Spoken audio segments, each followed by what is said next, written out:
ओम नमो भगवते वासुदेवाय। ओम नमो भगवते वासुदेवाय।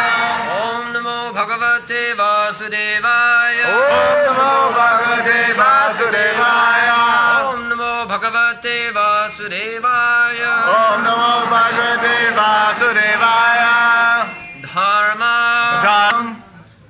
धर्माशनुष्पिष्टा पुंसाम् धर्माशनुष्ठिता पुंसाम् विश्वक्षेण कथासु यः विश्वक्सेन कथासु यः नोत्पादयद्यतिरतिम् नोत्पादयद्यतिरतिम् श्रम एव हि केवलम् श्रमैव हि केवलम्. Duties, dharma, executed by men, regardless of occupation, are only so much useless labor if they do not provoke attraction for the message of the Supreme Lord. धर्मसनुष्ठित पुंसाम् Vishwaksen कथासु यः नोत्पादयेत् यदिरतिम् श्रम एव हि केवलम्.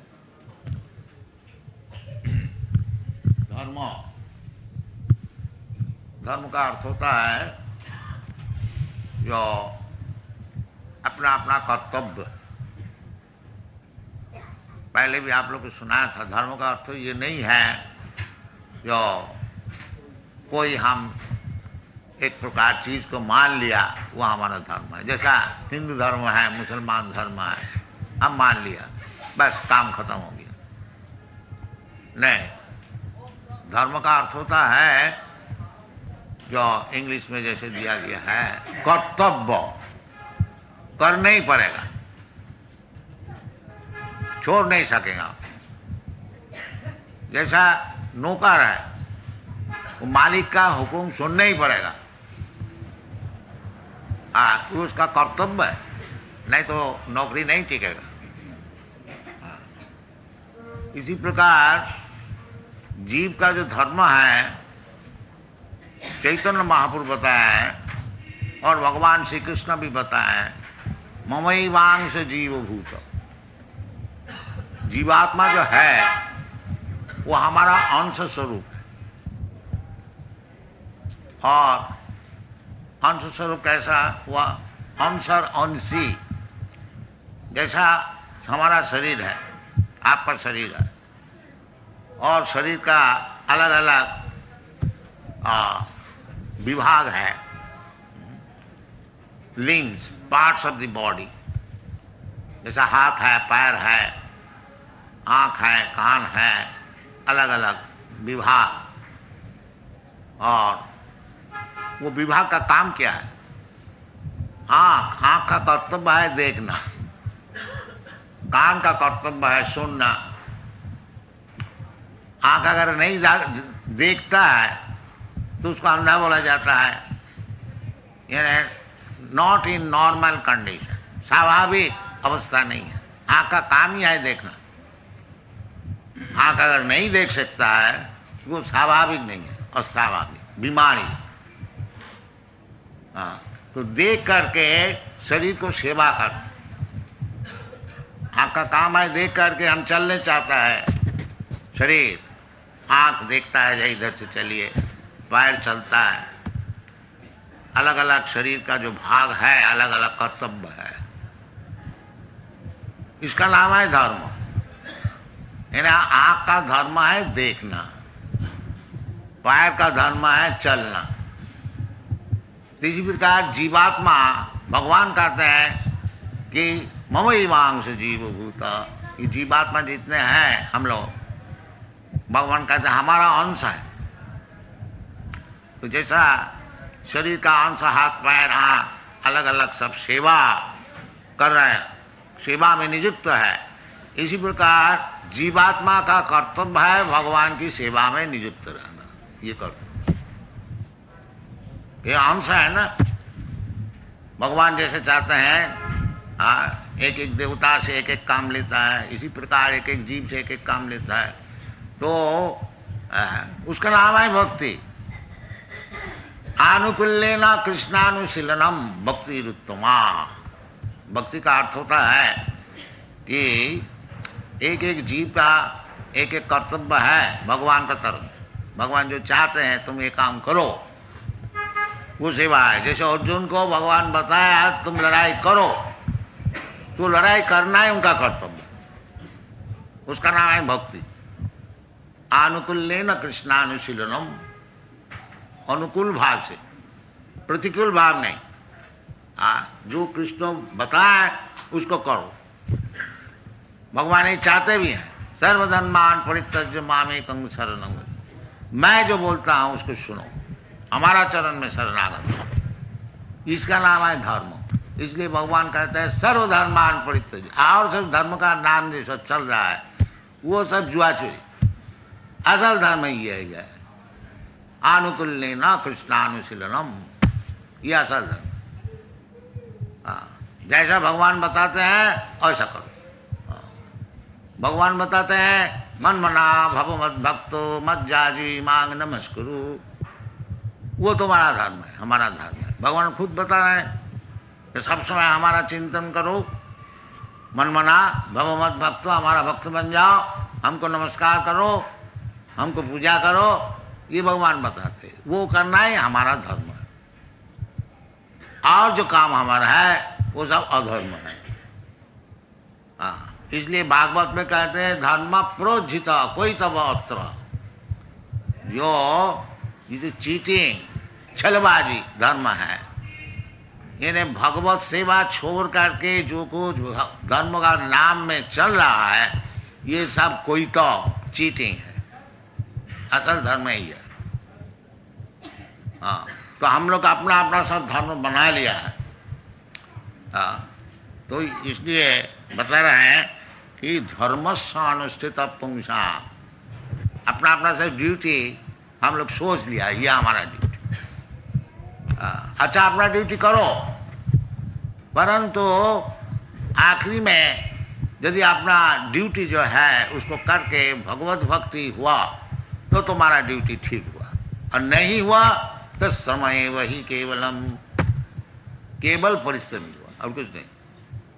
लाभ हुआ परिश्रम, लाभ ना होइल इथे घोटिल जोंजा,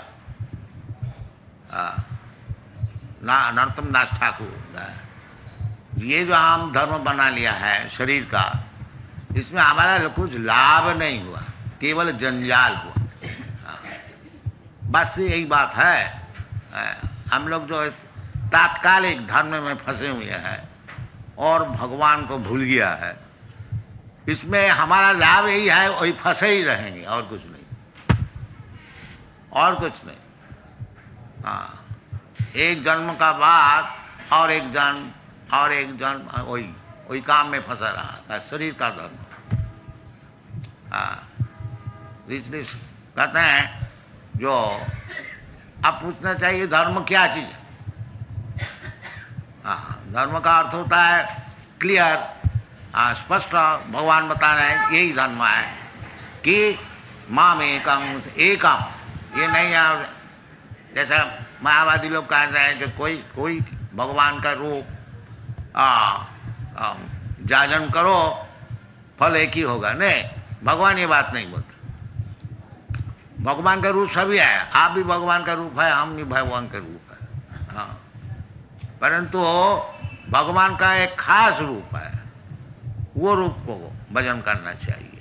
इसलिए भगवान कहते हैं माम, मुझे एकम, एक कृष्ण रूप।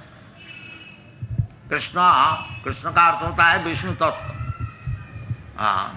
रामादिमुत्तिषु कला नियमेन तिष्ठन् नाना अवतार मकरत भुवनेषु किंतु कृष्ण स्वयं समभवत् परम पुमान। जो कृष्ण जो है स्वयं परम पुरुष है। ये ब्रह्म संहिता में है। और भी बताया ये गोविंदवादि पुरुषम तमहम ईश्वर परमा कृष्ण सच्चिदानंद विग्रह अनादिरादि गोविंद सर्व कारण कारण। सब कारण के कारण, मूल कारण है कृष्ण। अहम आदि ही देवानाम, भगवद गीता में भगवान खुद बता। मत्त परतरम नान्य किंचिद अस्ति धनंजय, मुझसे बढ़कर के और कोई परतत्व है। तो भगवान खुद बता रहे हैं हमको लेना चाहिए, उनको समझना चाहिए। और एक दफे हम भगवान कृष्ण को समझ लिया। भगवान कृष्ण को समझना कोई सरल बात नहीं है, बहुत मुश्किल है। परंतु यदि साधु सत्संग द्वारा भगवान का विषय कुछ हम लोग समझ गया तो हमारा जीवन सफल हो गया। और नहीं तो श्रमय वही केवल परिश्रम। खूब गंगा स्नान किया, खूब तिलक लगाया,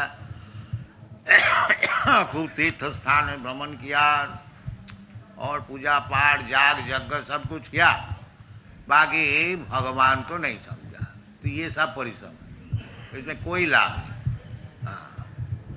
लाभ है यदि भगवान कृष्ण को कोई समझ सके, उसमें ही लाभ है।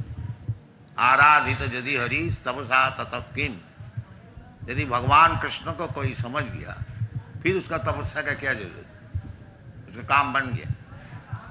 नाराधित यदि हरि तपसा ततः किम, और खूब तपस्या किया, खूब जाग यज्ञ किया, बाकी भगवान कृष्ण को नहीं समझा, तो तुम्हारा तपस्या के क्या फल है।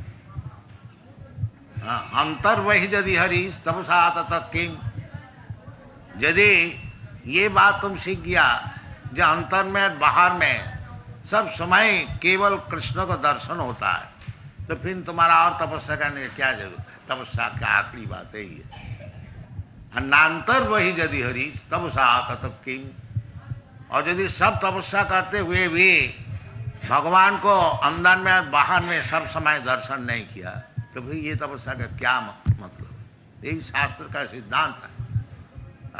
भगवत गीता में यही बताया है, जो भगवान को समझ गया है उसका और कोई समझने का बाकी नहीं है। जस्मिन विज्ञाते सर्ववेदम विज्ञातम भवन्ति, वेद का भी यही उपदेश है। तो एक व्यक्ति है जिसको समझने से सब बात समझ में आ जाता है। तो इसीलिए कहते हैं जो धर्म जाजन हम लोग करते हैं, बाकी धर्म जाजन कर करके विश्वक्सेन कथा सुजत, विश्वक्सेन भगवान का और एक नाम है।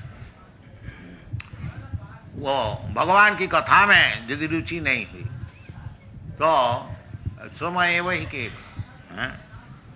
धर्मस्यानुष्ठित पुंसा विश्वक्सेन कथा नोत्पादय यदि धर्म जाजन करने से भगवान के कथा में रुचि हो, उसका ये फल है धर्म का। ये सब आगे बताएंगे कि धर्म का अर्थ क्या है। धर्मस्य झाप वर्गस्य नाथ अर्थाय उपकल्पते, नाथस्य धर्मैकान्तस्य काम लाभाय स्मृता, कामस्य नेन्द्रिय प्रीति जीवे तो जावता जीवस्य तत्व जिज्ञासा न जस्ते कर्म भी, ये सब बताएंगे आगे। तो हम लोग ज्यादातर धर्म जो मनुष्य है, जो जानवर है उसको तो धर्म नहीं, मनुष्य का विषय है। ये शास्त्र हुआ है मनुष्य के लिए, जानवर के लिए नहीं। जानवर तो केवल भोंकेगा और कुछ काम नहीं। जो मनुष्य है उसके लिए भगवान सब शास्त्र बना है। चैतन्य चैतामृत में है जो अनादि बहिर्मुख जीव कृष्ण भूली गेला। जीव जो है न जाने कब से भगवान को भूल गया।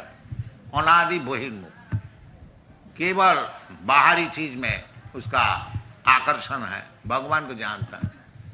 ये कब से शुरू हुआ है? क्योंकि भगवान से जीवात्मा से बड़ा घनिष्ठ संपर्क है। भूलना तो उनके उचित नहीं है, भूलते हैं कभी कभी, हम लोग भी भूल जाते हैं जैसा काम। इसी प्रकार जब भूल जाता है और कब से भूला है उसको पता भी नहीं चल रहा है, इसलिए कहते हैं अनादि। अनादि बहिर्मुख जीव कृष्ण भूली गेला, अतएव कृष्ण वेद पुराण करिला। ये वेद आदि शास्त्र जो बनाया गया है, व्यासदेव भगवान का अवतार है, नारायण का अवतार है। ये कलियुग जीव भगवान को भूल गया और तकलीफ उठा रहे हैं। पहले वेदादि कोई लिखने का जरूरत नहीं। मनुष्य इतना मेधावी होते थे कि एक दफे गुरु का मुखारविंद से वेदादि शब्द को सुनने से उसको याद रहता, लिखने का कोई जरूरत नहीं। ये कलियुग होने वाला था, इसीलिए व्यासदेव सब लिखा। इसके व्यासदेव का नाम है वेदव्यास। पहले श्रुति, इसका नाम है श्रुति, सुन करके ही शिष्य लोग सीख जाते। तो इसीलिए व्यासदेव जो है अतएव कृष्ण द्वैपायन व्यास। व्यासदेव का और एक नाम है कृष्ण द्वैपायन। इसलिए अतएव कृष्ण वेद पुराण। कृष्ण का अर्थ होता है जो भगवान का अवतार भी बोलिए, और नहीं तो उसका नाम ही है कृष्ण द्वैपायन। ये सब वेदादि शास्त्र बना है, इसको उपयोग करना चाहिए। मनुष्य जीवन है क्या, और विशेष करके जिसको भारतवर्ष में जन्म हुआ है उसके लिए तो बहुत ही उचित है। वो भारतवर्ष में जन्म लिया और वेदादि शास्त्र को ध्यान नहीं किया, उसको समझा नहीं, तो ऐसा जन्म विफल करने कर दिया। कोई कहने का वृथा जन्म हुआ। भारत भूमि में जन्म लेने का एक बहुत भारी उद्देश्य है कि ये वेदादि शास्त्र पढ़ करके वो समझ जाए जो क्या है, भगवान क्या है, भगवान से उसका क्या संपर्क है, और वो संपर्क से हमको क्या करना चाहिए। ये सब वेदादि शास्त्र में निर्देश है, उसको करना चाहिए। इसे चैतन्य महाप्रभु बता रहा है कि भारत भूमि ते मनुष्य जन्म होइल जा। ये भारत भूमि में जिसको मनुष्य जन्म, गधा नहीं, सुअर नहीं, मनुष्य, उसको जन्म सार्थक करना चाहिए। भारत भूमि ते मनुष्य जन्म होइल जा। जन्म सार्थक करी, जन्म सार्थक को उनको मौका है। भारत भूमि में घर घर में गीता है, भागवत है, बाकी कोई पढ़ता नहीं, कोई जानता नहीं, कोई सुनता। इतना गधा हो गया। इसलिए चैतन्य महाप्रभु विशेष करके कहते हैं कि भारत भूमि ते मनुष्य जन्म होइल जा। जन्म सार्थक करी। जन्म सार्थक करी का अर्थ होता है जन्म को पूर्ण बनाओ, संपूर्ण बनाओ। तो संपूर्ण बनाने का तरीका क्या है? यही वेदादि शास्त्र पढ़ो अच्छी तरह से, समझो, तभी तो जीवन सफल होगा। जासूसी लिटरेचर पढ़ के क्या लाभ होगा? नहीं, उसी में आ सकती है, उसी में आ सकती है।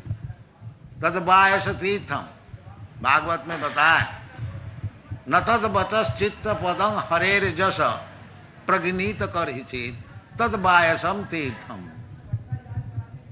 जिस शास्त्र में भगवान की गुणगान लिखा नहीं है, वो जो शास्त्र है, साहित्य है, वो बायस तीर्थम, कौए का आनंद का स्थान है। कौए जितना झूठा चीज, खराब चीज फेंक देता है रास्ता में, उसी में कौआ लोग आके आनंद लेते। तद बायसम तीर्थ। और जिस शास्त्र में भगवान का गुणगान लिखा है वो हंस का लिया है, परमहंस, हंस, हंस, राजहंस। वो स्वच्छ जल में रहता है, जहाँ पद्म फूल और बड़ा वातावरण बड़ा सुंदर, वहाँ जाके वो हंस लोग रहता है। और कौएल होता है जहाँ सब खराब चीज फेंक दिया जाता है, उधर कौए जाते हैं। ये पक्षी में भी विभेद है, कोई हंस है, कोई कौए है। तो इसी प्रकार ये जो शास्त्रादि है, वेदादि शास्त्र में जो ध्यान नहीं देते हैं और इधर उधर का न्यूज़पेपर, जासूसी सब खबर पढ़ते हैं, वो सब कौए हैं। राजहंस जो होगा, ये सब शास्त्र का अनुशीलन कर, परमहंस, राजहंस, ये उचित है। इसलिए भारतवर्ष में बहुत जल्दी ये काम हो सकता है। भारतवर्ष में अभी तक पंडित है और भक्त भी है, जो कि शास्त्र को समझता है, समझा सकता है। उसको पास जाए, शास्त्र का अभिलाष समझे और जीवन को सार्थक करे, करके खाली बैठ नहीं रहे। चैतन्य महाप्रभु कहते हैं जन्म सार्थक करी, फर्स्ट ऑफ ऑल पहले तो अपना जीवन सार्थक कर लो, फिर परोपकार करो, दुनिया को सुनाओ। दुनिया में तो हम तो देख रहे हैं, सारा दुनिया में केवल आहार और निद्रा भय तो नहीं जानते। तुमको सुनाना चाहिए, ये भारतवर्ष का काम है। जो पृथ्वी का आगे कोना कोना में सब चले जाए, बड़े बड़े विद्वान साधु भक्त लोग जाके इनको सुनाए। ये सुनता है, ये सुनने के बहुत आग्रह इनका है, तभी तो आया है। ये इधर आपका स्विंग मशीन देखने को नहीं आया। जब इंडस्ट्री स्विंग मशीन बनाया, साइकिल बनाया, वो तो 200 बरस पहले ये लोग बनाया। वो रास्ता में जाने से अब कभी कोई माननीय व्यक्ति नहीं होंगे। जहां इंडस्ट्री में बड़ा हो गया, तुम क्या इंडस्ट्री करो, वो 100 बरस आगे है। उसको अगर भगवत भक्ति दोगे तभी तुम्हारा सम्मान बनेगा। वो चीज उधर है ही नहीं। वो मशीन बना के उधर बड़ा नहीं हो सकोगे। इधर बना सकते हो, बोनगांव सियाल राजा, जंगल में सियाल भी, वो सिगाल भी राजा हो जाता, वो अलग चीज है। यदि भारतवर्ष का सम्मान चाहते हैं तो ये चैतन्य महाप्रभु का जो मिशनरी है, जो भारत भूमिते मनुष्य जन्म हईल जा, जन्म सार्थक करी करो परोपकार, ये भारत का मिशन होना चाहिए। उधर से नकल करके और इसका बाद बिल्डिंग बना करके, इसमें आप उससे बड़ा नहीं हो सके, वो और आगे बहुत बड़ा। इसीलिए ये कृष्ण कॉन्शसनेस मूवमेंट है, जब असल में भारत की जो असली कृष्टि है, सभ्यता है, भगवत भक्ति, और भगवत गीता मौजूद है, कोई मुश्किल नहीं है। भगवत गीता में सब बात अच्छी तरह से लिख दिया गया है। उनको अच्छी तरह से समझाओ, खुद भी समझो, अपना जीवन का सार्थक करो और परोपकार करो। सिंपल थी, कोई मुश्किल नहीं है। और चैतन्य महाप्रभु बता रहे हैं कि आप लोग सब गुरु बन जाइए। कहते गुरु का बहुत जरूरत है, क्या सारा दुनिया सब मूर्ख है, गधा है, उसको सिखाने के लिए बहुत गुरु का जरूरत है। भाई वो गुरु नहीं है जो अनसन बात बता करके उधर के मांस खाने के लिए सीख के आया और इधर सन्यासी बने, वो गुरु नहीं। गुरु तो जैसा शास्त्र में बताया है, जैसे चैतन्य महाप्रभु बताते हैं कि आमार आज्ञाएं गुरु हुई, मैं जो बता रहा हूं उस आज्ञा को पालन करके गुरु हुआ।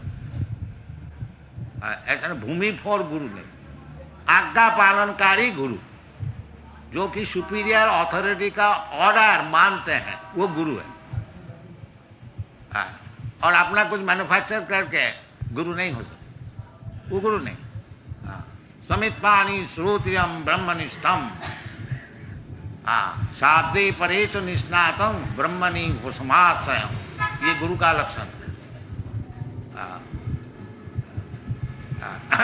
तद्विद्धि प्रणिपातेन परिप्रश्नेन सेवया उपदक्षन्ति तद ज्ञानम, ज्ञानी न तत्वदर्शी, जो तत्वदर्शी है वो गुरु है, जो तत्व को देखा है, ऐसा भूमि फोर नहीं। तो चैतन्य महाप्रभु कहते हैं, कृष्ण भगवान और कृष्ण भी बोलते हैं वही एक ही बात, जयदं परमं गुह्यं मद भक्तेषु विधास्यति न च तस्मात् मनुष्येषु कश्चित् मे प्रियकृत्तम्। तो पूर्व आचार्य का, ये भगवान का जो बातें हैं उसको यदि प्रचार करे तभी वो गुरु है, नहीं तो ऐसे गुरु नहीं हो सकते। तो चैतन्य महाप्रभु कहते हैं इसीलिए जे आमार आज्ञाएं गुरु है, या तारो यही देश, हमारी आज्ञा से मैं जो बोल रहा हूं, कृष्ण चैतन्य महाप्रभु क्या बोल रहे हैं, वही जो भगवान बोल रहे हैं कि भगवान कृष्ण बोलते हैं माम एकं शरणं व्रज, और चैतन्य महाप्रभु कह रहे हैं कि कृष्ण का भजन करो, हरे कृष्ण का नाम जाप करो, ये कृष्ण का भजन, कोई फर्क नहीं है। और चैतन्य चरितामृत और खास करके बताते हैं हमारा आज्ञा गुरु हैया तारो यही देश, जारे कहो जारे देखो तारे कहो कृष्ण उपदेश। हाँ, ये परंपरा चैतन्य महाप्रभु कोई नई बात नहीं बोल रहा है, वो कहते हैं कि कृष्ण का जो उपदेश है उसको बताओ सबको, जारे देखो तारे कहो, कहीं भी किसी को देखो। हाँ, तो ये कोई मुश्किल है क्या? यदि ये प्रत्येक व्यक्ति ये करने को शुरू करे तो देखो जी, भगवत गीता में भगवान चाहते हैं कि सब कोई उनका चरण में शरणागत हो जाए, इसलिए आपको मैं बोल रहा हूं आप भी हो जाइए, बस आप गुरु हो गए। कोई मुश्किल है? कृष्णोपदेश, जो कृष्ण बोल रहा है उसी को बोलिए, आपको कोई मैन्युफैक्चर करने नहीं पड़ेगा। हाँ, जो कृष्ण बोल रहा है, जारे देखो तारे कहो कृष्ण हो, तो सबको लिए उचित है। जैसा चैतन्य महाप्रभु बताते हैं, जैसा कृष्ण बताते हैं, इसी प्रकार कृष्ण कॉन्शसनेस मूवमेंट को खूब दुनिया में प्रचार करना चाहिए। और नहीं तो जो कुछ हम लोग कर रहे हैं वो केवल परिश्रम है, उसमें कुछ लाभ नहीं। तो धर्मस्यानुष्ठित पुंसांग विश्वास से न कर, रुचि अपना रुचि बढ़ाइए और दूसरे को रुचि संपन्न कराइए। हाँ, ये शास्त्र का निर्देश है। तो सबको मिल करके सबको समझा कि भाई कृष्णास्तु भगवान स्वयं, कृष्ण जो असल भगवान है वो कृष्ण है, कृष्णास्तु भगवान स्वयं, वो चाहते हैं जो उनका चरण में आप लोग सब शरणागत हो जाइए, और मैं भी उनका वृत्त और उनका जो संवाद है उसको वहन करके पियन कैसे आपको बसा करके दंते निधाय तिनकं, ये बड़े बड़े साधु लोग यही कहते हैं, दंते निधाय तिनकं पदयो निपत्य। हाँ, हम अपना मुंह में तिनक ग्रहण करके बहुत नम्रता से और बहुत खुशामदी करके आपको चरण में एक निवेदन कर रहा हूँ। ये प्रचार जो विषय है, तो हाँ, जो भद्र व्यक्ति होगा वो सुनेगा, अच्छा भाई बोलो, तुम इतना दीनता से नम्रता से कुछ चीज बोलने को चाहते हो तो बोलो, क्या बोलने को चाहते हो? तो बोलना है कि हे साधव, आप तो बहुत साधु है, आप बहुत जानने वाला है, सुनने वाला है, ये हमारा निवेदन है, सकलों में वह विहाय दूरा, जो कुछ आप सीखे हुए हैं उसको फेंक दीजिए, उसको दूर में फेंक दीजिए, सकलों में वह विहाय अधूरा। फिर हमको क्या करना है? चैतन्य चंद चरणे कुरुतानुराग, जो चैतन्य महाप्रभु जैसे बताते हैं उसका आप करिए। ये प्रचारक का काम है। प्रचारक कलिकाल में ये झगड़े का अड्डा है ऐसा, ज्यादा जबरदस्ती बोलने से बिगड़ जाए। हाँ, उसको बहुत खुशामदी करके, जो आपको पैर में गिर करके और खुशामदी करके और दंत में तीर्ण ग्रहण करके एक निवेदन कर रहा हूं, जो आप बड़े साधु हैं, बहुत सीखे हुए हैं, कृपा करके सब कुछ भूल जाइए, केवल चैतन्य महाप्रभु जैसे बता है ऐसे सुनिए। हाँ, वो क्या बता है ना, ओ जारे देखो तारे कहो कृष्ण को, जिससे आपसे मुलाकात हो, बाजार में हो, घर में है, हाट में हो, और रेल में हो, एरोप्लेन में है, देखो जी ये भगवत गीता की वाणी है, सर्वधर्मान तो आप ये काम कीजिए, हरे कृष्ण बोलिए, बस आप गुरु बन गए। तो धर्म स्थान स्थित पुंसान विश्वक्सेन कथा सूची। और भी एक धर्म का विषय बोलना है। धर्म का अर्थ होता है ड्यूटीज। तो ड्यूटीज एक एक व्यक्ति का एक एक ड्यूटी होता है, जैसा पहले आप लोग को सुना है। तो वास्तविक मनुष्य समाज में 4 विभाजन होना चाहिए। चातुर्वर्णं मया सृष्टि, गुण कर्म विभाग, ये होना ही चाहिए। ब्राह्मण, क्षत्रिय, वैश्य, शूद्र। ब्राह्मण कौन है?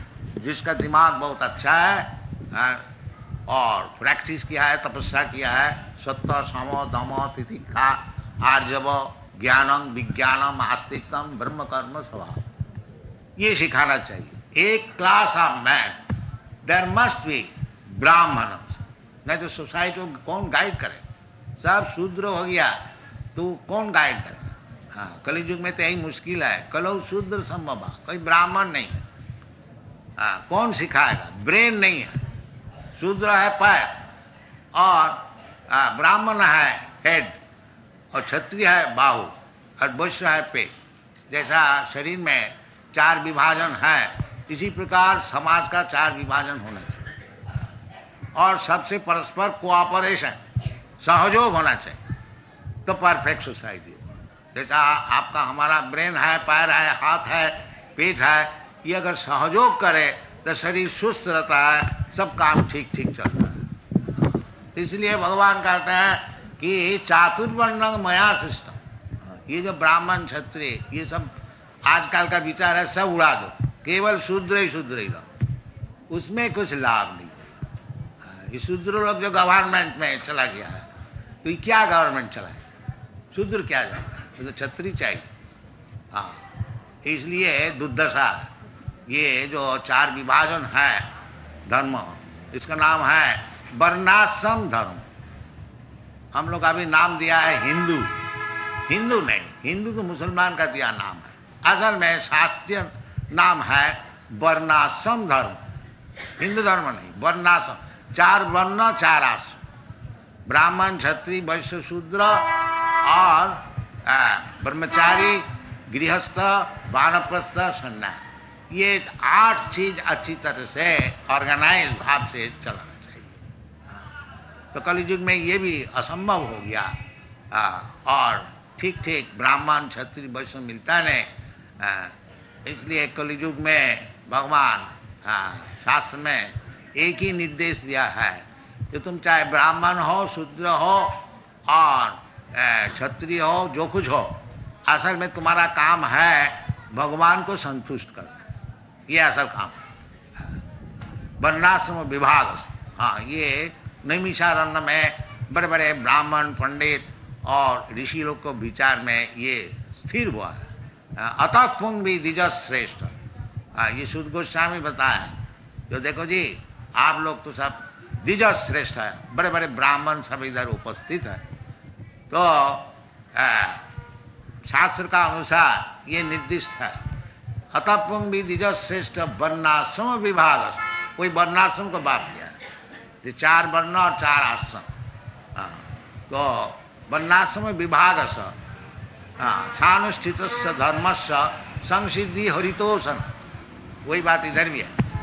जो चाहे ब्राह्मण हो ये, चाहे ब्रह्मचारी हो ये, चाहे शूद्र है ये, चाहे गृहस्थ है ये, जो कोई सूर्य, असल आपका काम है संसिद्धि। यदि आप सिद्धि प्राप्त करने को चाहते हैं, संसिद्धि हरितोषण, भगवान को संतोष करना।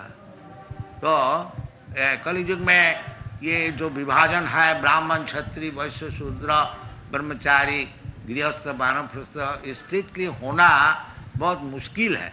इसलिए एक काम सबके लिए उचित है जो हरितोषणम, भगवान को संतुष्ट हो, तब आपको सिद्धि होगी। संसिद्धि हरितोषण।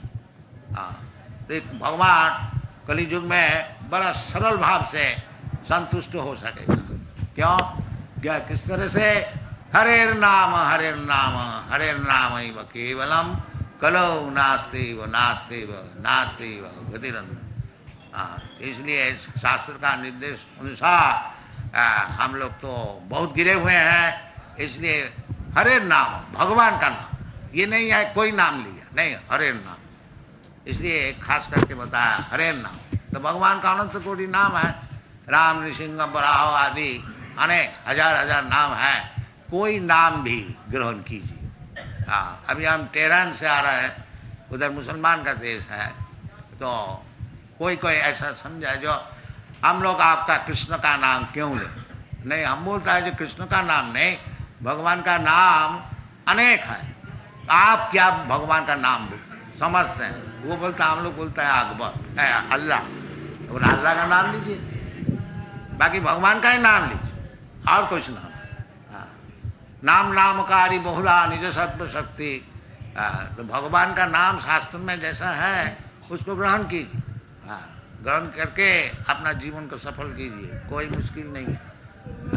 और यदि हम लोग भगवान का नाम नहीं लिया, भगवान को समझा नहीं, धर्म स्थान विश्वक्ष न कथा, भगवान को अपनाया नहीं, तो फिर जीवन केवल विफल हुआ, समय वही केवल। ये शास्त्र का निर्देश है। तो कलियुग में ये बड़ा सरल है कि हरे कृष्णा कृष्णा कृष्णा हरे हरे, हरे राम राम राम हरे। ये कीर्तनीय सदा हरि, सततं कीर्तयन्तं माम जतन्तश्च धीरभृता, भगवद गीता में। ये सब समय हमारा नाम कीर्तन करते हैं। सततं, सततं माने 24 घंटे, उठते बैठते सोते खाते पीते सब समय हरे कृष्ण। सततं कीर्तयन्तं माम जतन्तश्च धीरभृता, नमस्सन्तश्च मांग नित्यं नित्य युक्ता उपासते। ये सब शास्त्र का निर्देश है। तो शास्त्र विधि ग्रहण करने से सिद्धि होती है, और नहीं तो सिद्धि नहीं। जो फिर समय है वही कबल। यदि शास्त्र विधि को हम लोग छोड़ देते हैं, न सिद्धि स्वभावनति जशास्त्र विधि मुत्सृज्य वर्तते काम का, न सिद्धि स्वभावनति, उसको कभी सिद्धि लाभ नहीं। न सुखंग न परांगति, और सुख तो होता ही नहीं है, परागति का बात ही छोड़ दी।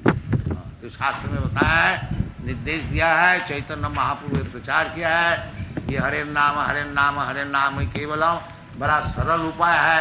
ये आप लोग से निवेदन है, इसको ग्रहण कीजिए और उसको जपा कीजिए, जीवन आपको सफल हो। Thank you very much.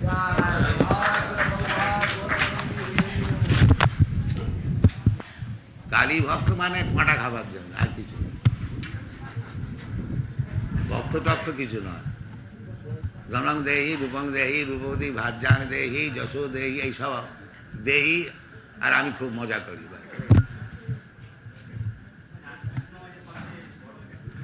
Kali পুজো তাদের জন্যই করা হয়েছে যারা পাঁটা খাবে। এমনি বৃথা মাংস, কষাইখানার মাংস খেয়ে খেয়ে একবারে নরকে যাবে, সেই জন্য কালী পুজোর ব্যবস্থা করা হয়েছে যে মাসে একবার হয় অমাবস্যা, অমাবস্যাতে কালী পুজো করলে আর যাই হোক মায়ের প্রসাদ খাও, তো মাসে একবারই পাঁটা খাবার সুবিধা।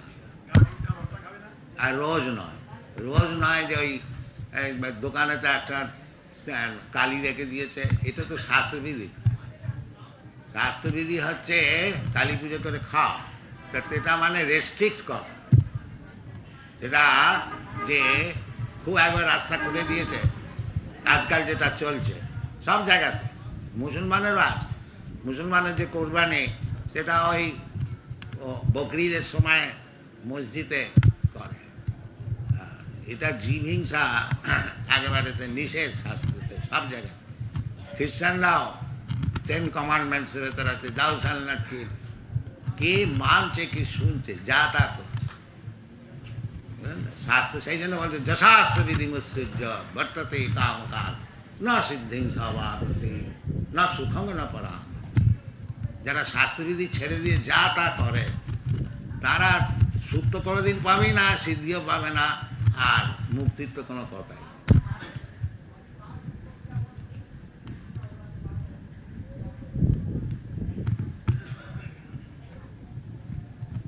শাস্ত্রেতে লোকে বলছে, শাস্ত্রেতে বলেছে লোকে ভবয়া আমি সমুদ্রসী বা নিত্যাস্ত জন্তু। জন্তু মাত্রই 3টে জিনিসে খুব আকর্ষণ আছে। কি না, ববয়া স্ত্রী সংসর্গ করা, আর আমিষ মানে মাংস মৎস্যাদি ভোজন করে, আমিষ। ববয়া আমিষ। আর মদ্য সেবা, লিকার, ড্রিঙ্কিং লিকার, এটা একটা সাধারণ আকর্ষণ আছে। তো এটা আবার শাস্ত্রতে নির্দেশ করছে কেন না, নির্দেশ এই জন্য করছে যে আকর্ষণটাকে ক্রমশ কমিয়ে ওটাকে নীল করে দেবে, এই জন্য শাস্ত্রতে বলছে। বিবাহ করতে বলছে যে স্ত্রী পুরুষের সঙ্গ হতে আছে, বিবাহ করার না করা আছে। ওটা বিবাহ করতে বলছে কেন না, ওটাকে রেস্ট্রিক্ট করছে যে একটা স্ত্রী একটা পুরুষের মধ্যে থাক, তাহলে ব্যভিচার হলে তো আর কিছু সব নষ্ট হয়ে যাবে। ওটাকে রেস্ট্রেন করছে। যে পাঁটা তো এমনি বাজারে কিনতেই পাওয়া যায়, আবার কালী পুজো করে বলবার কি, ওই রেস্ট্রিক্ট করছে যে অমাবস্যার দিনে কালী পুজো হবে, তার মানে রেস্ট্রিক্ট হয়ে গেল মাসে একবার। ওই ইচ্ছে করলো বাজারেতে কসাইখানার মাংস কিনে নিয়ে এলো, মহাপাপ। হ্যাঁ, ওই রেস্ট্রিক্ট করতে করতে করতে করতে কোনোদিন ওটা শূন্য হয়ে যায়। আসল উদ্দেশ্যটা যে সেগুলো ছাড়তে হবে, কিন্তু তো ছাড়বে না, ওই আস্তে আস্তে ছাড়ানো। এই জন্যে শাস্ত্রতে নির্দেশ।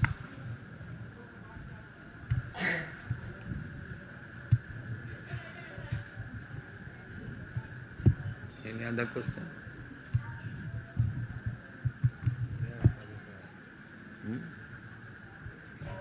No more question? All right, thank you.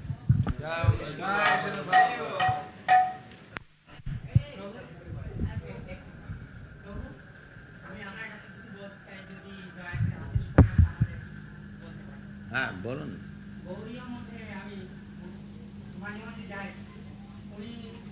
তো গৌরী মঠের কথা এখানে আনবার কি দরকার?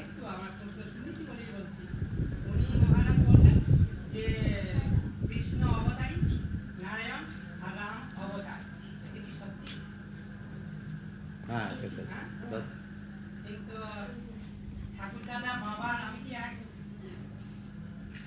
নারায়ণ কিন্তু কারো গর্ভে জন্ম নেই, রাম জন্ম নিয়েছেন এবং কৃষ্ণ জন্ম নিয়েছেন। তো ওই আপনার ওই সব বুদ্ধি দিয়ে ভগবানের কথা বোঝা যায় না।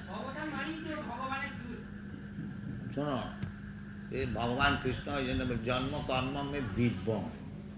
আপনি যে জন্ম টন্ম বুঝে রেখেছেন, বাবা মা জন্ম, ও জন্ম নয়। এই জন্য বলছে জন্ম কর্মঞ্চ দিব্য যু জানাতি। শোনো শোনো, ভগবানের জন্মটা ওইরকম না।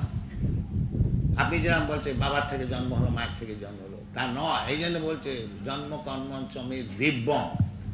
দিব্যম বলবার কার উদ্দেশ্য, ওটা লৌকিক নয়। আপনি তো লৌকিক কথা বলছেন। হ্যাঁ, ওই তো বাবা মার জন্ম, পিসিমার জন্ম, মায়ের জন্ম, এইসব হচ্ছে লৌকিক। হ্যাঁ, তো সেইটা সেই জন্য বলছে যে ওটাকে জানতে হবে ভালো করে। জন্ম কর্মঞ্চমে দিব্যম যু জানাতি তত্ত্ব। আমি যে বুদ্ধি নিয়ে বুঝে রেখেছি জন্ম কর্ম, ওই সব বুদ্ধিতে চলবে না। দিব্যম এবং তত্ত্ব তো জানতে হবে। এবং ভগবান নিজে বলছে যে মনুষ্যানাম সহস্রেষু কশ্চিৎ যততে সিদ্ধায় যততাম বিসিদ্ধ্যানাম কশ্চিৎ বেত্তি মাম তত্ত্ব। তত্ত্ব তো বুঝতে হবে, আর সেই তত্ত্ব তো বোঝাটা সাধারণ না। বলছে লক্ষ লক্ষ লোকের মধ্যে কেউ সিদ্ধি লাভ করে, আর যততাম বিসিদ্ধ্যানাম, এই সিদ্ধি লাভ যারা করে তাদের মধ্যে কেউ জানে তত্ত্ব। ও আপনি বুঝে রেখেছেন যে মায়ের পেট থেকে যেমন ছেলে কৃষ্ণ এরম জন্মেছে, রাম ওইরকম নয়। সেটা বুঝতে হবে, সেটা তাত্ত্বিক বুঝতে হবে। এবং সে তাত্ত্বিক বুঝবার রাস্তাটা ভগবান বলে দিয়েছে, ভক্তা মাম অভিজানাতি যাবান যচ্ছামি তত্ত্ব। ওই তত্ত্ব তো ভগবানকে তত্ত্ব তো বুঝতে হবে। যা আমরা বুঝে রেখেছি ওইরকম বুঝলে হবে। এবং তত্ত্ব বুঝবার জন্যে যে তত্ত্বদর্শী নয়, ভগবান বলেছেন তদ্বিদ্ধি প্রণিপাতে না পরিপ্রশ্নে ন সেবয়া উপদক্ষন্তি তদ জ্ঞানম জ্ঞানী ন তত্ত্বদর্শী। এই তত্ত্ব কথাটা আগে বুঝতে হবে, ওইরকম নিজের মন গড়া বুঝলে হবে। এবং সেটা জানতে হবে তদ্বিদ্ধি, সেটা জানো কি করে?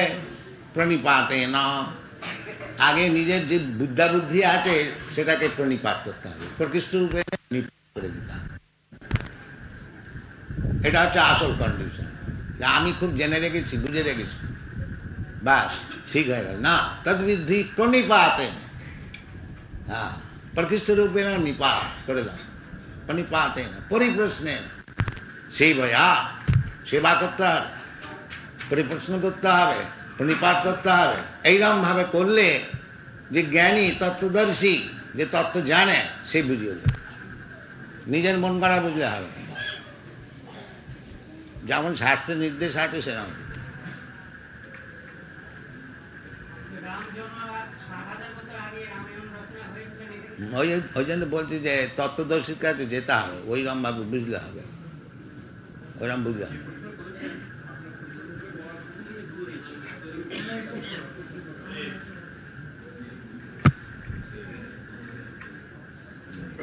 এটা স্পেকুলেশনের জিনিস না। অথাপিতে দেব পদাম্বুজদ্বং প্রসাদলীশান গৃহীত বৈ জানাতি তত্ত্বম। প্রসাদলেশ গৃহীত, যারা ভগবানের সামান্য একটু প্রসাদ পেয়েছে তারা তত্ত্ব তো বুঝতে পারে। জন্ম কর্মঞ্চ দিব্যম যে জানাতি তত্ত্ব, ভগবানের তত্ত্ব জ্ঞান হলে শুধু মুক্ত হয়ে গেল। তত্ত্বা দেহং পুনর্জন্ম নেই মামে